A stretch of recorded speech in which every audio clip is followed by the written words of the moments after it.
کتنا بھی بڑا جرم، کتنا بھی بڑا گناہ، حتیٰ کہ رب کے ساتھ شرک بھی کیا ہو، اگر سچے دل سے دو معافی مانگے گا انشاءاللہ اس کی توبہ اللہ قبول کرے گا۔ میرا باپ چونکہ آج عنوان توبہ نہیں ہے، استغفار اور توبہ، لیکن کوئی بھی گناہ کتنا ہی سنگین کیوں نہ ہو، چاہے اس نے زنا کیا ہو، انشاءاللہ اللہ معاف کریں گے۔ لیکن میں ہرگز دعوت نہیں دے رہا ہوں کہ آپ گناہ کیجئے، اللہ معاف کرنے والا ہے، اس بات کو بالکل واضح ہو آپ کے ذہن میں۔ گناہ اگر کسی سے ہو گیا، ایسا وہ کہہ رہے کہ مجبوری میں کسی سے گناہ و زنا والا عمل، تو یاد رکھیے، لیکن اب زندگی میں اگر اس نے سچی توبہ کی ہے تو اللہ رب العزت سچی توبہ کو بڑا پسند کرتا ہے، اور اتنا پسند کرتا ہے، سچی توبہ کو اتنا پسند کرتا ہے کہ صحیح مسلم کی روایت کی، صحیح حدیث مسلم کی روایت کے مطابق آپ صلی اللہ علیہ وسلم فرماتے ہیں ایک شخص جو ہے ریگستان میں ہے اور اس کا اگر اونٹ گم جائے ساز و سامان کے ساتھ تو وہ اس شخص کتنا پریشان ہوگا، اور اگر اس کے بعد اس کا اونٹ مل جائے تو وہ کتنا خوش ہوگا۔ اللہ سبحانہ تعالیٰ اس سے بھی زیادہ خوش ہوتا ہے جب اس کا بندہ گناہ سے توبہ کرتا ہے۔ لیکن ہرگز اس کا مطلب نہیں ہے کہ آپ گناہ کیجئے، اگر ایسے کوئی گناہ آپ سے زندگی میں کبھی بھی ہوں گے، اللہ سے آپ سچے دل سے اگر توبہ کریں گے تو انشاءاللہ العزیز اللہ سبحانہ تعالیٰ معاف کریں گا۔ توبہ کی شرائط 3 ہیں، ایک سب سے پہلے دل میں نادم ہو، دوسرا اللہ سے توبہ کرے، تیسرا وہ عمل کو کبھی نہ کرے، اور اگر انسانوں کا معاملہ ہو تو چوتھا اس انسان سے معافی مانگے۔ تو اگر یہ معاملہ اللہ کے ساتھ ہے آپ کا تو آپ اللہ سے توبہ کریں، آئندہ یہ عمل نہ ہونے دے، اور اس کے بعد جس شخص کے ساتھ یہ عمل ہوا اگر اس سے معافی مانگنا مناسب ہے تو ٹھیک ہے، نہ تو بہرحال اس میں کوئی حرج نہیں ہے، لیکن چونکہ وہ بھی گناہ گار ہے اس معاملے میں، ٹھیک۔ لیکن اگر بہرحال اب وہ معاملہ ہو چکا ہے، اگر اس سے معافی مانگنے سے معاملہ اور بڑھ سکتا ہے تو پھر مت کیجیے، اس لیے کہ پھر اس طرف آپ جائیں گے، ٹھیک۔ تو لہٰذا آپ اللہ سے معافی مانگیں انشاءاللہ عزیز، اللہ تعالیٰ آپ کی یہ دعا، چونکہ مغفرت کی دعا یہ بھی بہرحال ایک دعا ہے، جو توبہ ہم کرتے ہیں دعا ہے، اللہ اس کو قبول کرتا ہے۔ ایک دعا تھی اور لکھا تھا کہ یہ دعا 10 لوگوں کو بھیجو تو آپ کی مصیبت دور ہو جائیں گی، 6 لوگوں کو بھیجو تو دعا قبول ہوگی، کیا یہ صحیح ہے؟ اور آخر میں لکھے تھے کہ اللہ پر بھروسہ ہو تو ضرور بھیجنا، ایسے وقت میں کیا کریں، لوگوں کو میسج بھیجے یا نہیں؟ کسی نے اچھا سوال کیا۔ دعاؤں کے تعلق سے غلط فہمی یہ ہوتی ہے چونکہ لوگوں سے کروائے، کوئی بھائی اپنے لیے کرے تو قبول ہوتی ہے، تو لوگ کیا کرتے ہیں کاغذوں پر دعا یا کچھ لکھ دیتے ہیں اور بولتے ہیں اب اس کو 10 لوگوں میں بانٹو، 10 لوگوں تک پہنچاؤ، اگر ایمان والے ہو تو ضرور پہنچانا۔ بہت سے میسج مجھے بھی آتے ہیں اگر ایمان سچا ہے تو سب مسلمانوں کو بھیجو۔ میں نے کہا اتنے کروڑوں مسلمان میں کہاں سے بھیج سکتا اکیلا آدمی؟ سب کو بھیجو، ایمان ہے تو شرط بھی لگا دی انہوں نے، طے کر لیا، نہیں ہے تو مطلب نہیں بھیجے مطلب ایمان نہیں، پھر اس پہ 10 لوگوں کو بھیجو تو دعا پوری ہو جائیں گی، 6 لوگوں کو بھیجو تو فلاں ہو جائیں گا۔ یہ تو ٹھیک تھا، اب اس میں یہ بھی لکھا ہوا تھا اگر نہیں بھیجے تو ایک آدمی مر گیا، ایک کا بچہ مر گیا، ایک کی نوکری چلے گئی، اور ایک نے کر دیا تو اس کی لاٹری لگ گئی، اس کا فلاں ہو گیا۔ دیکھیے یہ سب فالتو باتیں ہیں، اس کی شریعت میں کوئی حیثیت نہیں۔ اپنی دعا آپ کیجیے، ایسے کوئی میسج بھیجنے سے یا لکھ کر دینے سے یہ ہو سکتا ہے میسج موبائل کمپنیاں اور کسی زمانے میں زیروکس کمپنیوں کا چال ہوں گی کہ بھائی زیروکس لوگ زیادہ بانٹے، میسج کرے تو بھیج دیا ایک میسج لا الہ الا اللہ، بھیجو کتنے لوگوں کو دیکھو کتنا ثواب ملیں گے، بھیجتے لوگ لا الہ الا اللہ، اس کو میسج کرتے لوگ کتنا ثواب ملیں گے۔ یہ کون سا طریقہ ہے ثواب حاصل کرنے کو سمجھ میں نہیں آ رہا۔ ایسا تو راستے پہ کھڑے ہو جاؤ، ناکہ بندی کر دو، چلو لا الہ الا اللہ، نکلو باہر، لا الہ الا اللہ نکلو، کتنا ثواب مل رہا، کتنا ثواب ملیں گے۔ ہر دن اپنے محلوں کو روک دو، ہر مسلمان آنے کو لا الہ پڑھو، آگے جاؤ لا الہ پڑھ دو، کتنا ثواب ملیں گے۔ کوئی لاجک ہے اس کے پیچھے؟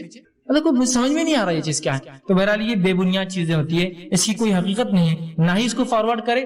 اور بچہ مر گیا، یہ سب فالتو بات ہے، صرف آپ کو ڈرایا جا رہا ہے، اور لگا بھی تو کیا لگتا ہے، سب کی لاٹریاں لگتی ہے، حرام چیزیں لگتی ہے۔ ایک نے کیا اس کی لاکھ کی لاٹری، حرام چیزیں لگی بھی تو حلال نہیں ملا اسے کچھ، ٹھیک ہے۔ تو بہرحال یہ بے بنیاد ہے، ایسے چیزوں کو لے کر آپ کہے آپ بہت ایمان والے بولنا، آپ کے پاس ہی رکھیے، اتنا ایمان ہمارا نہیں بولنا، آپ ہی بانٹ دیجیے، کہ تمہیں لکھا ہوا میں نے بھی دیکھا ہے، اللہ پہ بھروسہ ہے تو ضرور بھیجنا، مسلمان ہے تو ضرور بھیجنا، نبی سے محبت ہے تو ضرور بھیجنا، عاشق رسول ہے تو ضرور بھیجنا۔ یہ شرائط کیا کی؟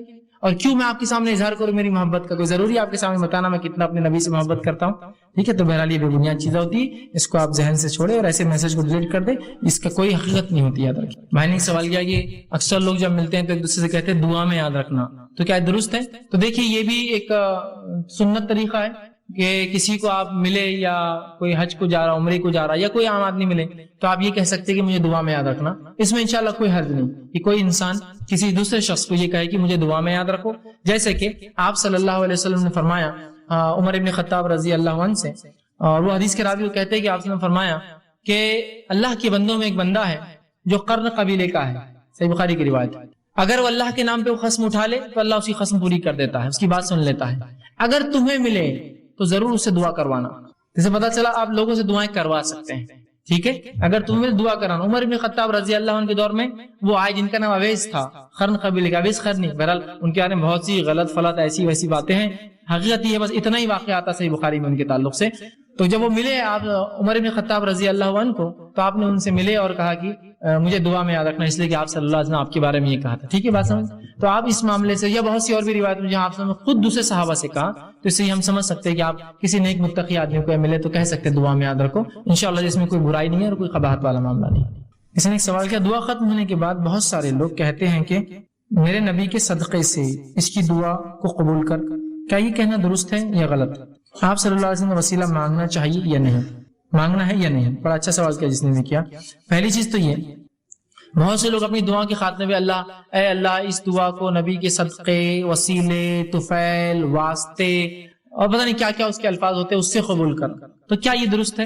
تو یاد رکھیے, جب تک نبی اکرم صلی اللہ علیہ وسلم حیات تھے, زندہ تھے دنیا میں, تب تک آپ کے وسیلے سے دعا کرنا درست تھا, اور وہ بھی ان 4 شرائطوں کے ساتھ. زندہ ہو, متقی ہو تو ظاہر سی بات اللہ کے رسول ہے تو نبی ہے تو متقی کا مسئلہ نہیں, زندہ ہونا شرط ہے. اس کے بعد وہ بھی دعا کرے اور آپ بھی دعا کرو. حدیث میں الفاظ ہے, صحیح مسلم کی روایت ہے, آپ صلی اللہ علیہ وسلم کا ایک صحابی آئے, کہا اللہ کے رسول میں نابینا ہوں, آپ دعا کیجئے میرے بینائی کے لیے. آپ صلی اللہ علیہ وسلم فرمایا اگر تو اس برداشت کرے, صبر کرے تو بہتر ہے. کہا نہیں, دعا کیجئے. آپ نے کہا ٹھیک ہے, گھر جا 2 رکعت نماز پڑھ, نماز کا دیا دعا کر کے اللہ میں تیرے نبی کے وسیلے سے تجھ سے دعا کرتا ہوں کہ میری بینائی واپس دے.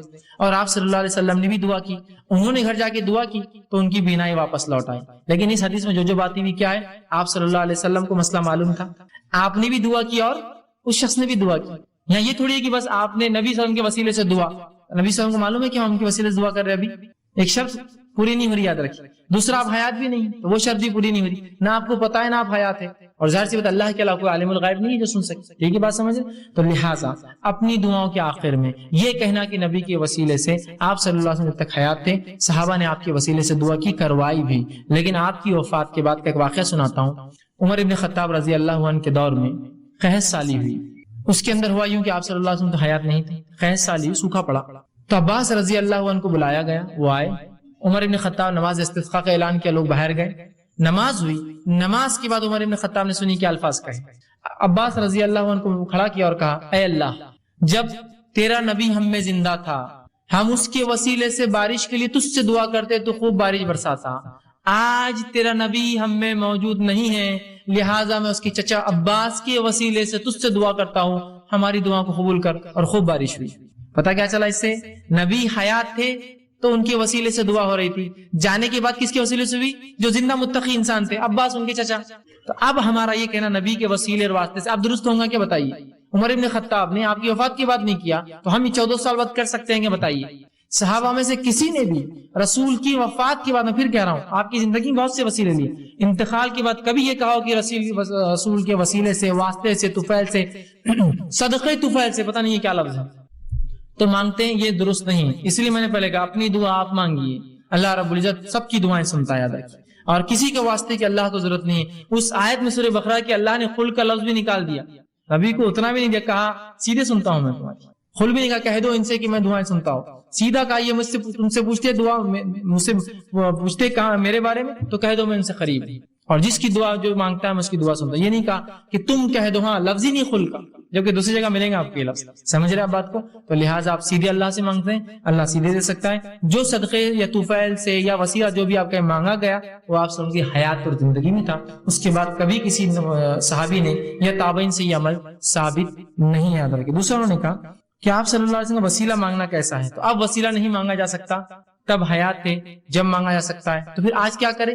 تو کوئی متقی نیک پرہیزگار شخص ہو, وہ بھی آپ کے لیے دعا کرے, آپ بھی اس کے لیے دعا کرے, تو بھرا انشاءاللہ یہ وسیلہ آپ لے سکتے ہیں. لیکن اب یہ کہنا نبی کے وسیلے سے درست نہیں, اس لیے کہ صحابہ نے کبھی آپ کی وفات کے بعد, انتقال کے بعد آپ کا وسیلہ نہیں مانگا. السلام علیکم. فیض بھائی, میرا پہلا سوال یہ ہے, آپ نے جیسے بتایا نماز میں دعا کر سکتے ہیں, فرائض میں یا انفرادی طور پر جب نماز پڑھتے ہیں, سجود میں, رکوع میں, قیام میں, تو اس میں یعنی کہ ہاتھ اٹھانا چاہیے یا نہیں. دوسرا سوال میرا یہ ہے کہ سلام جو دعا ہے, تو کچھ پرنٹ آؤٹس میں نے دیکھی ہے مسجد میں لگائے جاتے ہیں, السلام علیکم اور السلام علیکم, یعنی کہ بتایا جاتا ہے ٹرانسلیشن اگر غلط کیا جاتا ہے تو وہ بد دعا ہو جاتی ہے. تو عام طور پر سلام علیکم جو ہے تو وہی کہا جاتا ہے، اور اگر ہم لانگ ڈسٹینس پہ ہے، کسی سے اگر سلام کرنا ہے، بائکس وغیرہ پر ہے، تو اشارے سے یعنی سر کے اشارے سے ہاتھ سے سلام کیا جاتا ہے، تو وہ درست ہے یا نہیں؟ اور میرا ایک سوال ہے، اگر تلاوت کرتے ہیں تو جو سجود کی آیت آتی ہے تو امیجیٹلی سجدہ کرنا چاہیے، کیونکہ بعض اوقات اگر آپ ایسے اوقات میں تلاوت کر رہے ہو جو حرام ہے، سجدہ حرام ہے، جیسا زوال کا وقت ہے، تو ایسی کنڈیشن میں کیا کرتے ہیں؟ میں بھائی کے پہلے دو سوال عنوان سے متعلق میں پہلے ان کا جواب دے دیتا ہوں. سب سے پہلے چیز تو یہ انہوں نے کہا کہ جب نماز فرض و نفل ہو، ہم سجدے رکوع قیام میں دعا کریں تو کیا ہاتھ اٹھا کر کریں گے؟ تو یاد رکھیں آپ ہاتھ اٹھا کر دعا نہیں کریں گے، سوائے اس کے کہ جب آپ قیام میں دعا کر رہے ہو یا رکوع سے اٹھنے کے بعد کر رہے ہو. ان دو صورتوں میں آپ ہاتھ اٹھا سکتے ہیں، لیکن اس کے علاوہ سجدے میں نہیں. اس کے علاوہ بہت سے لوگ سجدے میں ہاتھ اٹھانا بولتے سجدے میں کرتے ہیں تو الٹے ہاتھ رکھتے ہیں آسمان کی طرف. ہاں سجدہ ایسا ہوتا ہی نہیں، سجدہ ایسے ہی ہوگا، ٹھیک ہے؟ سجدے میں نہیں، قاعدے میں نہیں. آپ اگر دعا کریں اور قیام میں امام اور یا پھر اپنی انفرادی پڑھ رہے ہیں تو آپ ہاتھ اٹھا کر سکتے ہیں اپنا سورہ فاتحہ ضمیع سورہ کے بعد، یا اس کے علاوہ سمیع اللہ لمن حمیدہ جب بولتے ہیں آپ اٹھتے ہیں تب آپ کر سکتے ہیں، اس لیے کہ یہ دو موقع پہ آپ سب سے ثابت ہے آپ دعا کرتے تھے، ٹھیک؟ اس کے علاوہ باقی اس میں ہاتھ اٹھانا آپ کو نہیں دعا کے اندر، ٹھیک؟ یہ آپ کا بہرحال پہلا. دوسرا آپ نے کہا کہ سلام کے تعلق سے ہوتا ہے کہ لوگ السلام علیکم تو مسجد میں لکھتے ہیں، چونکہ سلام دعا ہے کہ اس کے غلط معنی ہونے سے کیا کیا ہو سکتا ہے، السلام علیکم تو تم پر موت ہو، مختلف چیزیں بہرحال ہوتی ہیں، اس کا کیا ہے؟ تو دیکھیے سب سے پہلی چیز تو یہ ہم کوشش کریں کہ سلام جیسا ویسا بولنے کی کوشش کریں. لیکن بہت سی بار کیا ہوتا ہے وہ روانی میں چلتا ہے، السلام علیکم، مطلب وہ ایک روانی رہتی، ہر علاقے کا ایک طریقہ رہتا ہے، مقصد اس کا سلام کرنا ہے، لیکن کوشش کرے کہ ہم پورے تلفظ الفاظ پورے ادا کریں السلام علیکم. لیکن ہوتا ہے غلطی ہوتی ہے تو ہم یہاں اس کا انٹینٹ مانا لیں گے، اس کا مقصد کیا. یقیناً کوئی آدمی کسی کو قتل کرنے کی بدعا نہیں دیتا ہے یا اس طرح سے نہیں کرتا ہے، ٹھیک؟ جیسے کہ آپ صلی اللہ علیہ وسلم کے دور میں کچھ یہودی تھے، جب وہ آپ صلی اللہ علیہ وسلم کے گھر سے گزرتے تو کہتے السلام علیکم تم پر موت ہو. تو میں عائشہ رضی اللہ عنہا تھوڑی سی جذباتی تھی، عمر میں بھی کم تھی، ایک مرتبہ جب کہا تو اٹھی اور کہا وعلیک السلام تجھ پر بھی موت ہو. آپ نے کہا عائشہ ایسا جواب نہ دو، وہ بد اخلاق ہے تو کیا ہوا، تم بد اخلاقی مت کرو ان سے، جانے دو، ٹھیک ہے؟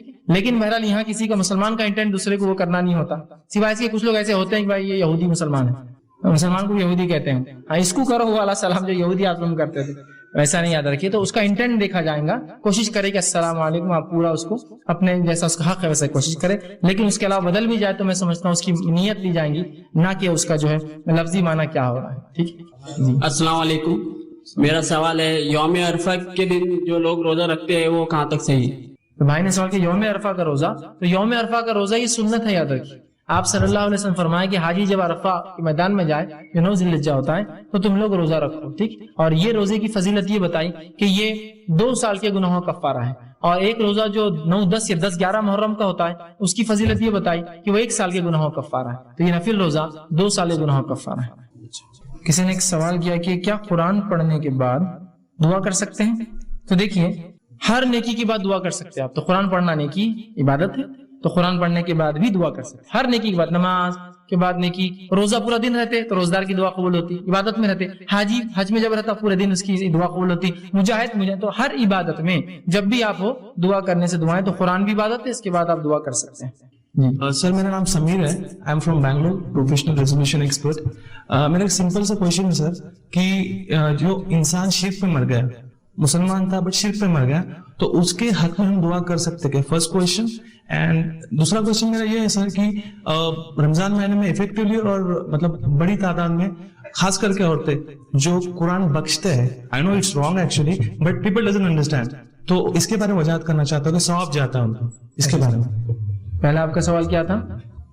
سر میرا سوال تھا کہ جو لوگ کوئی بندہ مسلمان تھا بٹ شرک پہ مر گیا، تعویذ. پہلا سوال یہ کہ ایک شخص جو مسلمان تھا اور وہ شرک پر مر جائے تو کیا اس کے لیے دعا کر سکتے ہیں؟ ٹھیک، مسلمان تھا وہ لیکن شرک کرتا تھا، مختلف اللہ سے دعائیں مانگنا ہے جو بھی کرتا تھا. تو پہلی چیز اگر ایسا مسلمان جس کے بارے میں آپ کو یقین ہو کہ وہ شرک پر مرا، یقین ہو، تو اس کے لیے پھر دعائیں مغفرت نہیں ہو سکتی. اس لیے کہ اللہ رب العزت نے کہا کہ ایک مومن مسلمان کہ جو مومن کو زیبا نہیں ہے کہ جو مشرکین کے لیے دعا کرے. آپ صلی اللہ علیہ وسلم نے جنازے کی نماز جو ہے عبداللہ جو ہے بن سلیم کی جو ہے منافق کا سردار پڑھائی، اللہ نے کہا ایک مومن کو جائز نہیں. دوسرا جو ہے ابراہیم علیہ السلام کا جو واقعہ جو صحیح بخاری میں آتا ہے اس میں ہے کہ ابراہیم علیہ السلام نے ایک دعا جو ہر نبی کو دی جاتی ہے، ابراہیم علیہ السلام نے وہ دعا استعمال نہیں کی. ابھی قیامت کے دن آپ سے فرماتے دعا استعمال کریں گے، کہیں گے اللہ تو دنیا میں ہر نبی کی ایک دعا سنتا ہے، میری ایک دعا دنیا میں باقی تھی، تو اب سن لے کہ میرے والد کو جو ہے جہنم میں نہ ڈال، مجھے رسوا مت کر لوگوں کے سامنے۔ تو اللہ کہیں گے ابراہیم کیا تجھے نہیں معلوم میں نے جنت مشرکین پہ حرام کر رکھی؟ تو ابراہیم علیہ السلام کو رسوا نہ ہو بول کر اللہ ان کے والد کی شکل بدل دیں گا اور ان کو بچھو بنا دیں گا تاکہ لوگوں کو محسوس نہ ان کے والد گئے، اتنا تسکین دیں گا، لیکن نجات نہیں ہے، اٹھا کر ان کے والد جہنم میں بچھو کی شکل میں ڈال دی جائیں گے۔ تو شرک پر اگر مر گیا ہو یقینی آپ کو معلوم ہے تو الگ بات ہے، اور اگر ایک مسلمان تھا آپ کو پتا ہے بوڑھا رہا زندگی میں شرک کرتا تھا مرتے وقت، لیکن آپ کو حالات نہیں پتا ہے، ہو سکتا ہے ایک دن پہلے توبہ کی ہوں گی، 2 دن پہلے کی ہوں گی، تو اس معاملے میں مغفرت کی دعا کرتے رہیے۔ لیکن جس پہ یقین ہے 100% کہ یہ شرک پر مرا اور مرتے وقت بھی اللہ کو چھوڑ کر دوسروں کو یا بول کر چلاتا رہا، تو بہرحال پھر اس معاملے میں اس آدمی کی آپ وہ نہیں کریں گے۔ دوسرا سوال یہ تھا کہ جو رمضان میں عورتیں قرآن پڑھ کر بخشتی ہے تو کیا یہ قرآن بخشا جاتا ہے؟ تو یاد رکھیں قرآن ایک ایسی عبادت ہے جس کو انسان کو اپنی زندگی میں ذاتی طور سے کرنا ہوگا، یہ بخشا نہیں جاتا ہے، ایصال اور ٹرانسفر نہیں کیا جا سکتا۔ حالانکہ کچھ بدنی عبادتیں ٹرانسفریبل ہے، لیکن یہ بدنی عبادت ٹرانسفر، جیسا میری نماز آپ پڑھ سکتے ہیں مرنے کے بعد یا میری اولاد پڑھ سکتی نہیں، تو قرآن بھی اس میں سے۔ ہاں جو ٹرانسفریبل عبادت ہے وہ کیا ہے؟ آپ حج کر سکتے ہیں، ان کا عمرہ کر سکتے ہیں، یا پھر ان کے نظر کے روزے بچے تو رکھ سکتے ہیں، لیکن اس کے علاوہ قرآن پڑھ کر بھیجنا یا نماز پڑھ کر بھیجنا یا وہ سب چیزیں بہرحال ایصال نہیں ہوں۔